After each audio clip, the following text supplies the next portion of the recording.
Republican presidential candidate Donald Trump pledged to give automatic green cards, officially known as a permanent resident card, to foreign students who graduate from U.S. colleges. Trump said that the move was needed to prevent bright students from returning to their home countries, like India and China, where they become multibillionaires.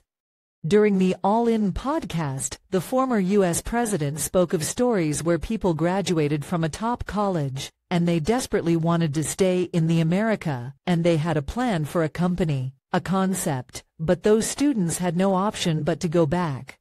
But just hours after Mr. Trump's remarks, his campaign's press secretary, Caroline Leavitt, walked back the former president's comments. In a statement, Trump's team said that there would be an aggressive vetting process that would exclude all communists, radical Islamists, Hamas supporters, America haters, and public charges, and that the suggested policy would apply only to the most skilled graduates who can make significant contributions to America.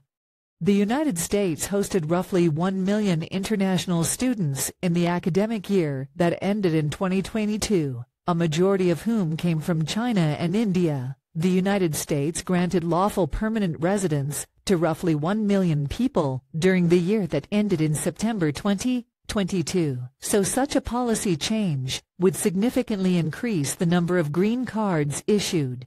Trump had at times sought to reform America's immigration system, to reduce family-based immigration, and to prioritize immigrants who were wealthy and had valuable work skills, or who were highly educated.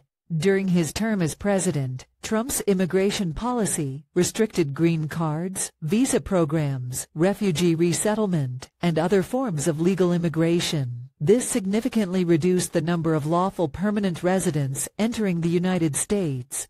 Last year, the U.S. issued a record over 1,40,000 visas to Indian students. The rush is more this year. The U.S. Embassy in India is gearing up to handle a significant increase in student visa applications from Indian students in 2024. To accommodate the surge in student applications from India, the embassy has started interviews earlier than usual.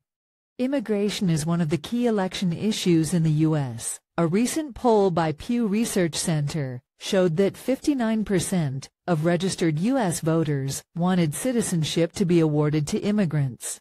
On November 5th, Americans will go to the polls to elect their next president. The contest will feel familiar. The two main candidates are the same as in 2020. Joe Biden, the incumbent, faced no viable competition for the Democratic nomination. His predecessor in office, Donald Trump, easily saw off a crowded field in the Republican primary.